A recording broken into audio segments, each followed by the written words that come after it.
Late last week, Florida's Trump-loving Republican Governor Ron DeSantis decided to side with the coronavirus Delta variant, and he signed an executive order that forbade cities, municipalities, counties, school districts, whatever it is, said you cannot implement a mask mandate for your area.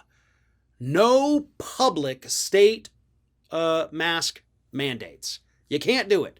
He signed the executive order, and by the way, Republicans, the Republican-controlled legislature, had actually passed legislation that gave him the authority to do that. Now, that happened a while back, but this particular order was 100% DeSantis trying to get ahead of the issue, even though Florida, as we know, accounts for now 20% of the statewide COVID cases. Some other terrifying numbers here. Let me just read these real quick because this is horrible. COVID, positive tests for the viruses that cause COVID is high in all 67 Florida counties, according to Centers for Disease Control and Prevention. On Saturday, Florida reported 21,683 new COVID-19 cases as of July 30th, the single highest daily COVID case count since the pandemic began. The 7-day moving average soared to 15,817, a more than 750% increase since July 1st. We also have hospitals here that are reaching capacity. More than 10,500 individuals in the state of Florida currently hospitalized with COVID-19. And that, yes, folks, includes children, preteen children in ICU units here in the state of Florida with the Delta variant of the COVID-19 virus. And Ron DeSantis is telling counties, you cannot protect people. I will not let you make a rule to protect people. And his authority is about to be challenged. We have at least 2 counties that are implementing mask mandates. Orange County, Miami-Dade County. Orange County, by the way, and Miami-Dade, by the way, most populous. Orange County happens to be where all the theme parks are here in the state of Florida, so they're hotbeds of tourist activity, and that also plays a huge role in Florida's surging numbers. Still a popular tourist destination all over the state, but Orange County in particular, you got 2 mayors, one in each county, that have implemented mask mandates. Now, to be fair, technically they did this prior to DeSantis signing this executive order.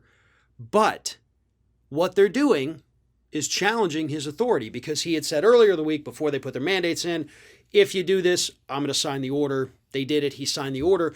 They're going to set up a legal showdown. And the legal showdown is going to determine who has the ultimate authority in those particular areas. Is it the mayors? Is it the county commissioners? Or is it the governor of the state? Does the governor of the state have the authority to override local laws?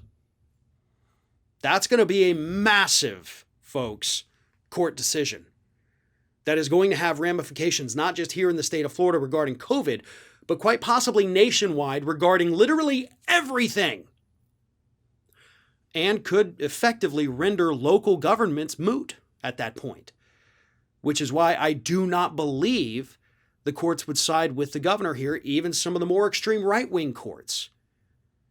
But we have to wait and see how that plays out. But ultimately, right now, forget the legal side.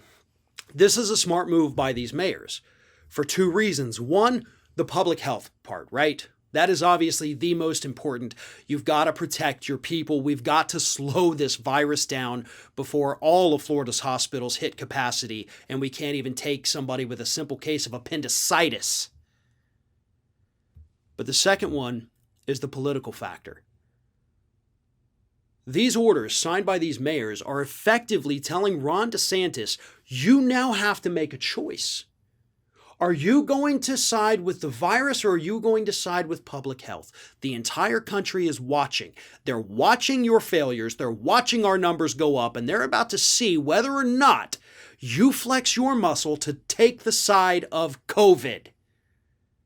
They're daring him almost to do it. And it's not going to look good when DeSantis ultimately makes that decision. This is a smart move, both in terms of public health and politically, because it's going to show the country that this rising star within the Republican Party is more than happy letting his entire state go to hell just because he thinks it's going to gain him some political points with his anti-mask, anti-vax base. People are dying. Red states all across the South are witnessing a massive uptick in COVID cases. These are your people, Republicans, and you're sending them to an early grave. I don't know how that strategy is going to benefit you electorally, but I can't imagine it's going to pay off in the end when your voters are 6 feet underground. Doesn't seem like a smart decision. Doesn't seem like a smart decision to make us send our kids to school. A lot of counties, by the way, starting back next week with the kids going back to classes. No mask mandates. We'll see. But I don't imagine parents are going to take too kindly if they have to go buy a teeny tiny coffin for their child who died of COVID just because Ron DeSantis wanted to score a few more political points.